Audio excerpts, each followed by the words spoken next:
নমস্কার বন্ধুরা, আজকে আমরা শুরু করতে চলেছি ক্লাস 12 সেমিস্টার 3 সাবজেক্ট অ্যাকাউন্টেন্সি, তার unit number 3 analysis of financial statement, accounting ratios. বন্ধুরা, অ্যাকাউন্টিং রেশিওতে যাওয়ার আগে আমাদের একটু সম্যক ধারণা নিতে হবে রেশিও সম্বন্ধে।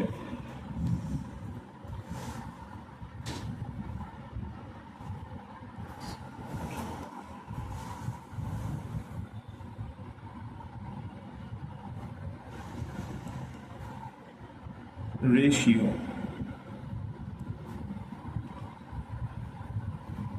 রেশিও এটা তোমরা ক্লাস 9-10-এ পড়ে থাকবে, যাকে বাংলায় বলে অনুপাত।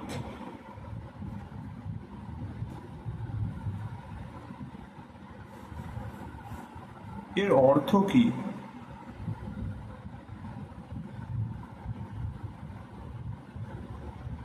এর অর্থ হলো রিলেশনশিপ বিটুইন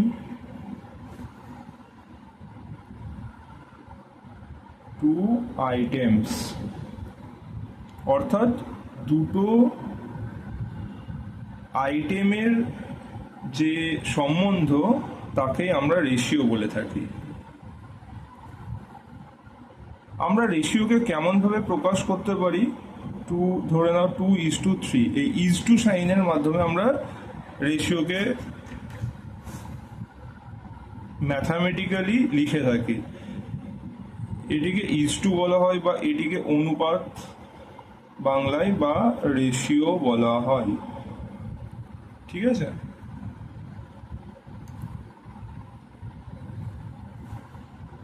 এই 2:3 এটাকে অনুপাত বা রেশিও বলছে। ঠিক আছে, এটাকে আর ভাবে আমরা লিখতে পারি 2/3, তখন এটিকে বলে প্রপোর্শন।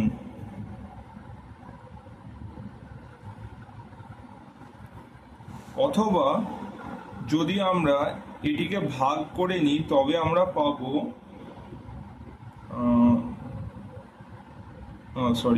3/2 এরকম যদি করি তাহলে দশমিক দিয়ে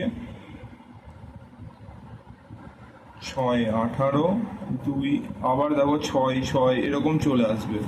তো এইটাকে আমরা কি লিখতে পারি? 6, 6, 7 টাইমসের মাধ্যমে প্রকাশ করা যায়।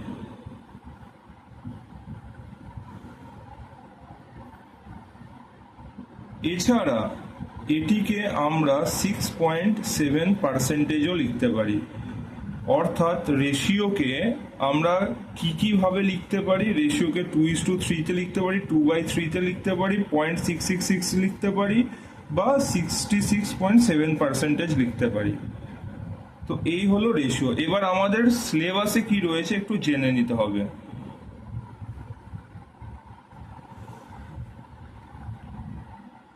সিলেবাসে যাওয়ার আগে আমি একটা বিষয় তোমাদের বলতে চাই, সেটা হচ্ছে রেশিও আমরা তো দুটো আইটেমের মানে রিলেশনশিপকে নিয়ে আলোচনা করি। তো এরকম আইটেম কি হতে পারে একটা উদাহরণ দেওয়া যাক। যেমন example,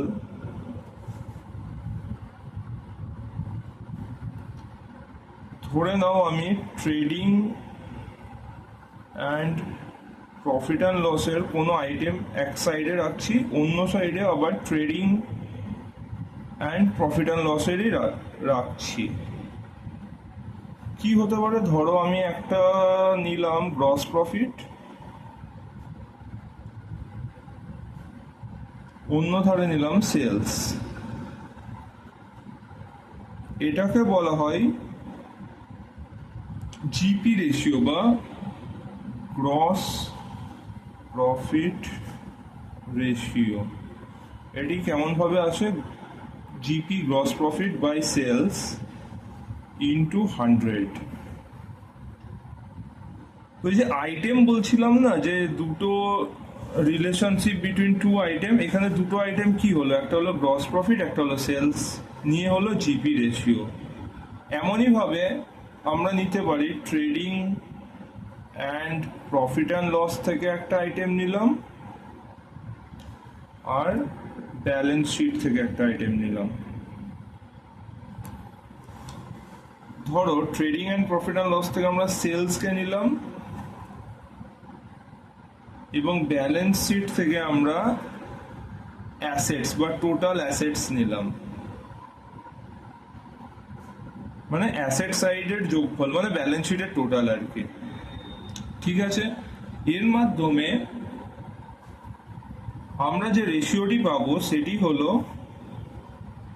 total assets turnover ratio. এটি কি হবে? টার্ন ওভার মানে sales by total assets into 100। তো এরকম ভাবে এখানে যে দুটো আইটেম কি কি নিলাম, সেলস এবং টোটাল অ্যাসেট, আর এই দুটোর রিলেশনশিপ নিয়ে হলো sales by total asset into 100, যেটা হয় সেটাকে বলে টোটাল অ্যাসেট টার্নওভার রেশিও।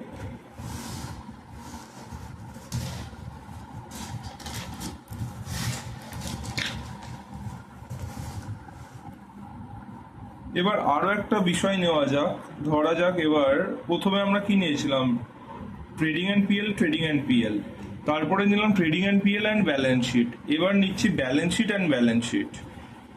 একাধারে থাকবে ব্যালেন্স শিট, অন্য ধারেও থাকবে ব্যালেন্স শিট এর আইটেম।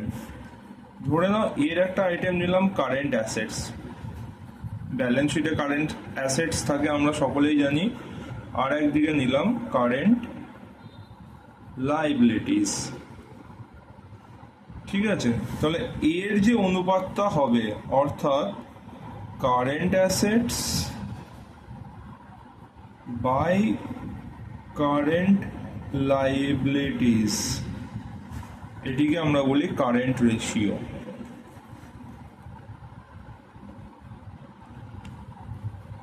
তাহলে বোঝা গেল এখানে আইটেম দুটো কি, current asset and current liability. তো এই হলো মোটামুটি রেশিও। এবার আমরা চলে যাব আমাদের সিলেবাসে যে যে রেশিও সম্বন্ধে আলোচনা করা রয়েছে সেই রেশিও সম্পর্কে আমরাও আলোচনা করব।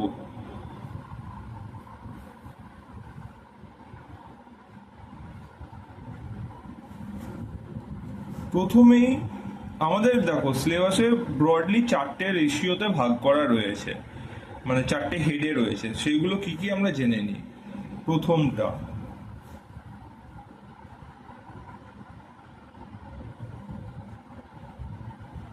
Short term solvency ratio. 2 নম্বর লং টার্ম সলভেন্সি রেশিও। 3 নম্বর অ্যাক্টিভিটি রেশিও। এবং 4 নম্বর পারফরমেন্স রেশিও।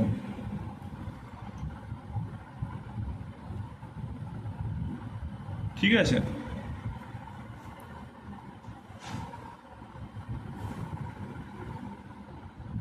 এইবার আমাদের জেনে নিতে হবে এই রেশিওগুলো অ্যাকচুয়ালি কি ডিফাইন করে। তো সবার আগে দেখে নিই আমরা শর্ট টার্ম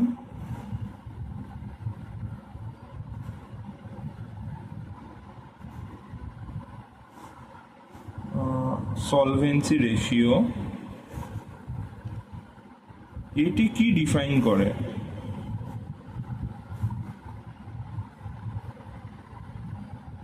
এটি ডিফাইন করে কোন একটি সংস্থার ability to pay short term obligation or liability।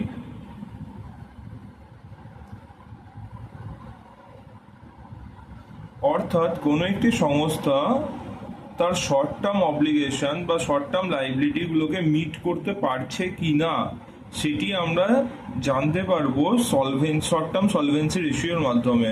Short term obligation বা লাইবিলিটির উদাহরণ কি হতে পারে তোমরা সকলেই জানো, ক্রেডিটার্স, বিলস পেয়েবল,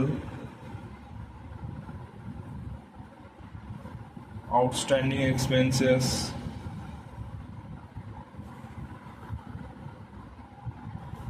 এক্সেট্রা।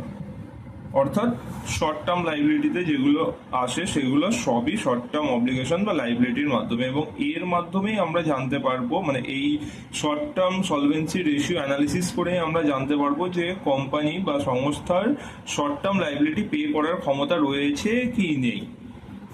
এরপরে দেখা যাক লং টার্ম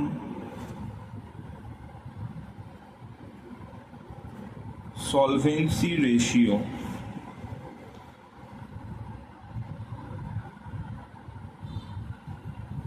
এটি নির্ধারণ করে ability to pay long term obligation or liabilities। অর্থাৎ সংস্থাটি তার দীর্ঘমেয়াদী লাইবিলিটিগুলোকে পূরণ করতে পারবে কি পারবে না সেটি আমরা যে রেশিও অ্যানালিসিসের মাধ্যমে জানতে পারি, সেটাই হচ্ছে লং টার্ম সলভেন্সি রেশিও। এর উদাহরণ কি হতে পারে? ব্যাংক লোন, অবশ্যই এটা মানে টার্ম ব্যাংক লোন লং টার্মের জন্য, মোর দেন 1 year, ঠিক আছে। এছাড়া হতে পারে ডিবেঞ্চার্স,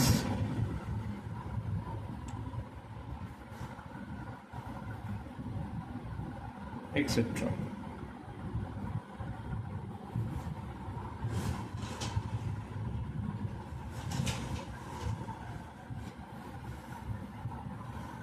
এরপর আমরা চলে যাব 3 নম্বর activity ratio.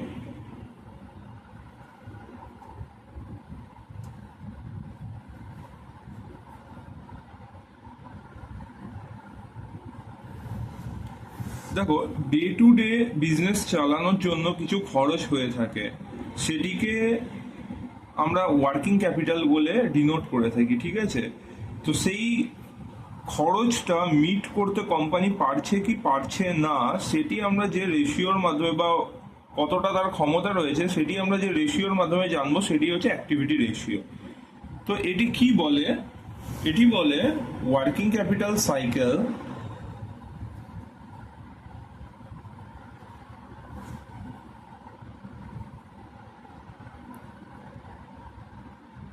analysis for day-to-day activities।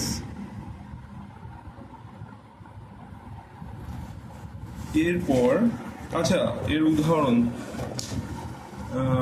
Day to day activity এর উদাহরণ কি হতে পারে? পিএল এর যে কোনো আইটেম তোমরা জানো, যেরকম হচ্ছে ধরো ওয়েজেস, এটা কি হয় কি দিন অন্তে দেওয়া হয় বা হপ্তা অন্তে দেওয়া হয় wages, printing and stationery etcetera. এরপর চলে আসছি পারফরমেন্স রেশিও।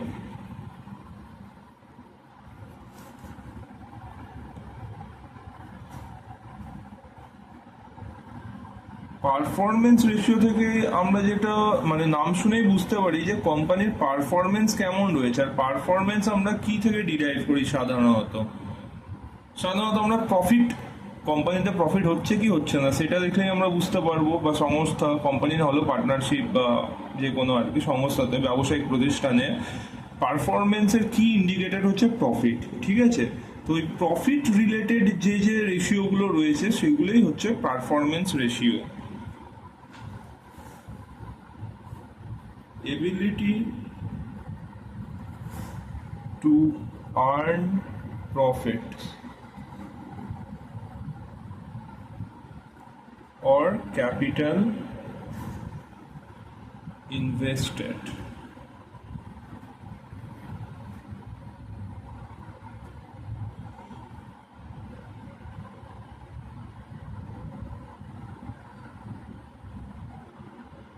তো এতদূর পর্যন্ত বোঝা গেল।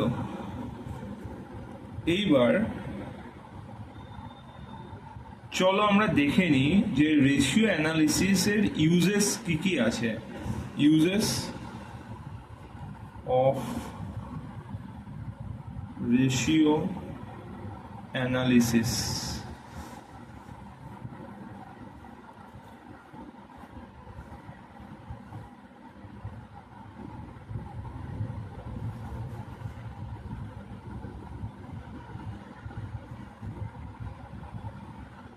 ইউজেস না করে চলে ইউজার্স করে দিই, ইউজার্স অফ রেশিও অ্যানালিসিস, যে কারা এই রেশিও অ্যানালিসিসটি ইউজ করবে। প্রথমেই আমরা বলতে পারি ক্রেডিটার্স বা মানি লেন্ডার্স।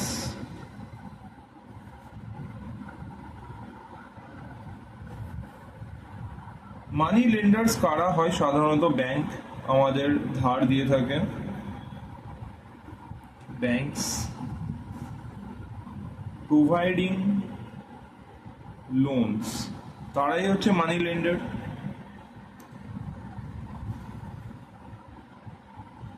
এদের পারপাস কি হবে? যে আমি এই মানে যে লোনটা, মানে ব্যাংকের পারপাস কি হবে? যে লোনটা দিল সেই লোনটা যেন সময় মতন রিপে হয়ে যায়, ঠিক? তো দেখো, আমরা প্রথমে আলোচনা করেছিলাম short term solvency, long term solvency. এবার যদি লোনটা শর্ট টার্ম ইন নেচার হয় তাহলে মানি লেন্ডার কি দেখবে? শর্ট টার্ম রেশিও দেখবে, মানে শর্ট টার্ম সলভেন্সি রেশিও দেখবে। আর যদি মোর দ্যান 1 ইয়ার হয় তাহলে লং টার্ম সলভেন্সি রেশিও দেখবে। তো আমরা বলতে পারি যে লোনটা যদি লেস দেন 1 ইয়ার হয় তবে সে কি দেখবে? Short term solvency ratio. আর লোনটা যদি more than or equal to 1 year হয় তবে সে দেখবে long term solvency ratio.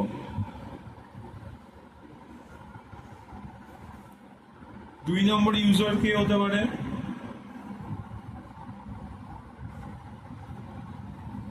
Debenture holders.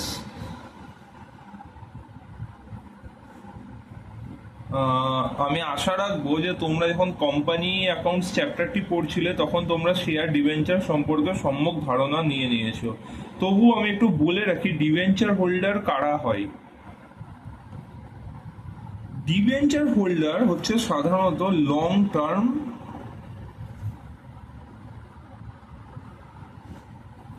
Investor in loan instruments.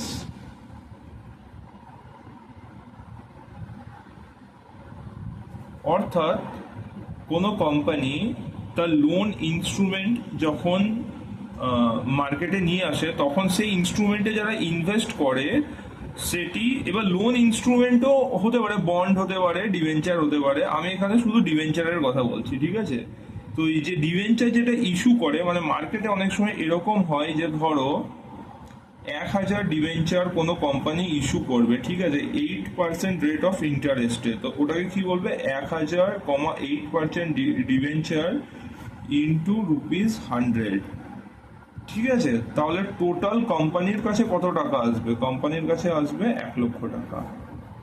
তো এইভাবে ডিভেঞ্চার ইস্যু করা হয়। এবার এই যে 1000 টোটাল ইস্যু করেছে এর মধ্যে হতে পারে মিস্টার এক্স 100টা নিয়েছে, মিস্টার ওয়াই 150টা নিয়েছে, মিসেস জেড 200টা নিয়েছে। এইভাবে চলতে থাকতে পারে, ঠিক আছে?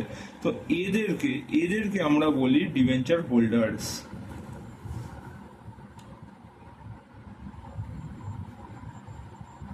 এই Mr X, Mr Y, Mrs Z, এদেরকে আমরা বলি ডিভেঞ্চার হোল্ডার্স। এই ডিভেঞ্চার হোল্ডার্সরা সাধারণত কি দেখবে? এটা দেখো, এটা সবসময় মানে ম্যাক্সিমাম ক্ষেত্রে মোর দ্যান 1 ইয়ার হয়, ঠিক আছে? তো এক্ষেত্রে তারা দেখবে লং টার্ম সলভেন্সি রেশিও।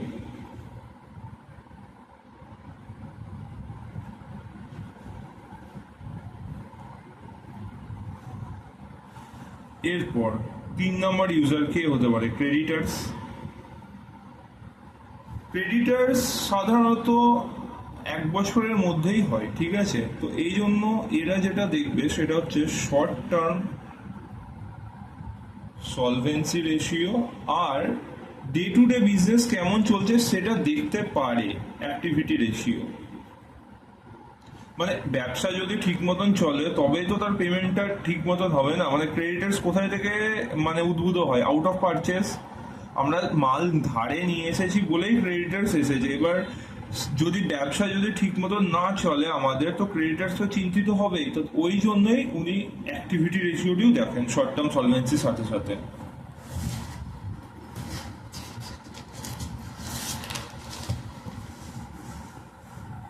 এইবার কত দূর হয়েছিল? 4 নম্বর, ধরা যাক কোম্পানির এমপ্লয়ি যারা ওই কোম্পানিতে চাকরি করেন, তারা কি দেখবেন?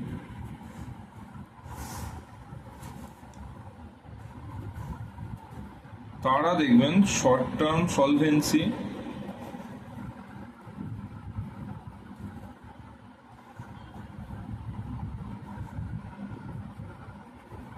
অ্যাক্টিভিটি সেম যেমন ক্রেডিটার্সরা দেখছিল সেরকমই, কারণ এমপ্লয়িদের স্যালারি মাস মাস মাস দেওয়া হয়। তো শর্ট টার্ম সলভেন্সি আর অ্যাক্টিভিটিটা জরুরি। এছাড়াও এমপ্লয়িরা আরও একটি রেশিও দেখবে, সেটা হচ্ছে প্রফিটেবিলিটি। প্রফিটেবিলিটি যদি ভালো হয়, অর্থাৎ কোম্পানি যদি বেশি মুনাফা অর্জন করে দেয়, তো কোম্পানি মাঝে মাঝে ইসপ ইস্যু করে থাকে, ঠিক আছে। ইসপ হচ্ছে ইস্যু অফ ইকুইটি শেয়ার, মানে কেউ তার এমপ্লয়িকে কোনো কোম্পানি দিতে পারে তার ভালো কাজের জন্য, এবং এটি তখনই দেবে যখন কোম্পানিতে প্রফিট হবে। তো ওই জন্য এমপ্লয়িরা এটাও দেখে কি বোনাসের সাথে সাথে যদি ইসপ পাওয়া যায়, তো ওই জন্য ওরা প্রফিটেবিলিটি রেশিওটি দেখে। এরপর আসল কথায় আসা যাক, শেয়ার হোল্ডার্স এরা কি দেখবে? কারণ শেয়ার হোল্ডার্স হচ্ছে কোম্পানির মালিক। এরা যেহেতু লং টার্ম ইনভেস্টর হয়, লং টার্ম ইনভেস্টর, এই জন্য এরা দেখবে লং টার্ম সলভেন্সি রেশিও।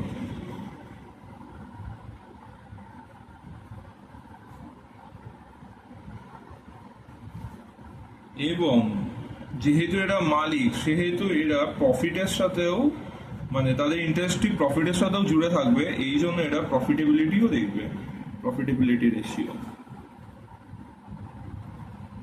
বুঝা গেল?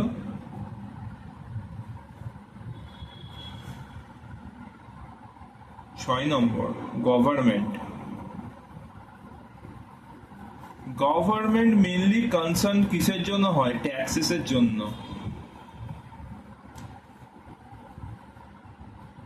কোম্পানি যদি ভালোভাবে চলে তবে সে প্রফিট আর্ন করবে এবং সেই প্রফিটটাকে ট্যাক্স দেবে। তো সবার আগে যেটা গভর্নমেন্ট দেখবে সেটা হচ্ছে প্রফিটেবিলিটি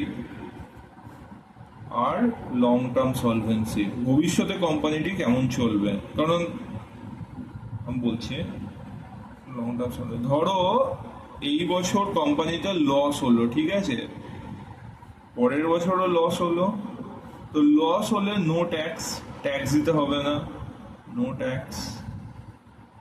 কিন্তু ট্যাক্সের ফিগার নেগেটিভে আসতে পারে, ঠিক আছে।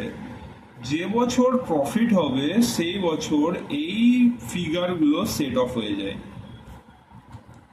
তো এই জন্য লং টার্ম সলভেন্সি দেখা হয়, মানে দেখে থাকে গভর্নমেন্ট।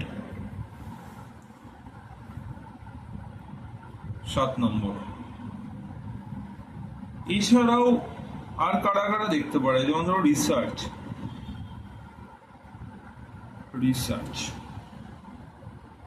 রিসার্চার্সরা দেখতে পারে, রিসার্চার্স, অ্যানালিটিক্স, এরা অল বা এনি রেশিও দেখতে পারে, কারণ এরা পড়াশোনার জন্য দেখছে, ঠিক আছে। তো এরা যে কোনো রেশিও দেখতে পারে। আশা করি এতদূর পর্যন্ত সকলের বোঝা গেল। এটি আমাদের লেকচার 1।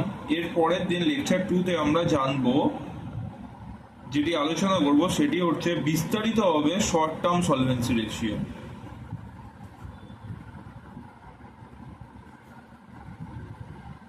আশা করি তোমাদের ভালো লাগবে এবং আমি চেষ্টা করব ধারাবাহিকভাবে সমস্ত ক্লাস 12 থেকে আমি শুরু করেছি, প্রথমে ক্লাস 12 শেষ করব, তারপরে ক্লাস 11 এরকমভাবে ক্লাসেস দিতে থাকবো তোমাদের।